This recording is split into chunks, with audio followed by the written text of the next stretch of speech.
एक तू सच्चा तेरा नाम सच्चा अनंत।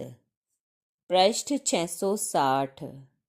सतपुरुष बाबा फुलसंदे वाले कहते हैं, हे परमेश्वर, मैं दिलों में प्यार और आशा के बीज बो सकूं। मैं अशांति के स्थान पर शांति, अविश्वास की जगह विश्वास, अत्याचार के बदले क्षमा, अंधकार में प्रकाश और दुख की भूमि पर स्वर्गीय प्रसन्नता को बो सकूं। हे परमेश्वर, जो हमें बुरा कहें या सतावें, तू हमारी वजह से किसी को मुसीबत में और नरक में मत डालना। चाहे कोई सोने चांदी के महलों में निवास करे, सोने चांदी के बर्तनों में खावे, सच्चे मोती की माला पहने और रत्न वस्त्र धारण करे, किंतु तेरी आराधना और विनम्रता से रहित हो तो वह तुच्छ है। उससे अच्छे वे पंछी हैं जो तेरा दिया पंखों का परिधान पहनते हैं और प्रातः संध्या की बेला में गीतों को चहचहाते हैं। हे परमेश्वर, धन्यवाद है तेरी नेमतों के वास्ते, वे नेमतें जो तूने हमें दी। देवता भी उनके वास्ते प्रार्थना करते हैं जो मजबूत दिल से, हे परमेश्वर, तेरी तरफ को चलते हैं और कदम पीछे नहीं हटाते। और जो लोग कभी चले और कभी रुक गए, कभी घबराकर पीछे जाने की सोचने लगे, तो ऐसों को देवता टंगड़ी मारकर गिरा देते हैं और आगे नहीं जाने देते।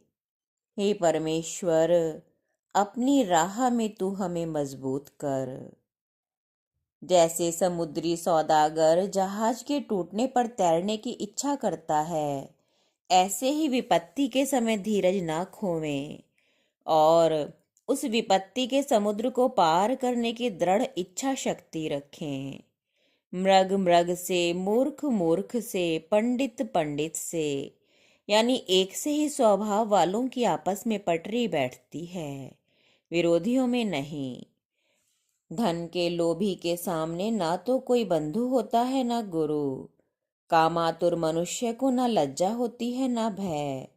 विद्या की तीव्र चाह रखने वाले को ना निद्रा आती है ना सुख होता है। भूख से व्याकुल ना स्वाद को देखता है ना समय को। जहाँ धन है वहाँ विनय नहीं रहती। गधे और सुअर को मिष्ठान क्या, पक्षी और पशु को रत्नहार क्या, अंधे को दीपक क्या, बहरी को गीत क्या और मूर्ख को शास्त्र से क्या लेना देना। ज्ञानी होकर बक बक ना करें, दरिद्र होकर भी दान करे, जवानी में तप करे, विषयों से मन को हटा लेवे, यह स्वर्ग का मार्ग कहा गया है। वह मनुष्य क्या जो छिपाने योग्य बातों को ना छिपावे। वह धन क्या जिसमें ऋषि मुनियों और गुरु की सेवा ना की जा सके। वह मनुष्य क्या जो दूसरों की भलाई ना करे। वह जीवन क्या जो सज्जनों का विरोधी हो और जो दुर्जनों की संगति से प्रेम रखता हो। हे परमेश्वर, हमारा मन कभी धर्म और धर्मात्माओं का विरोधी न बने। एक तू सच्चा तेरा नाम सच्चा।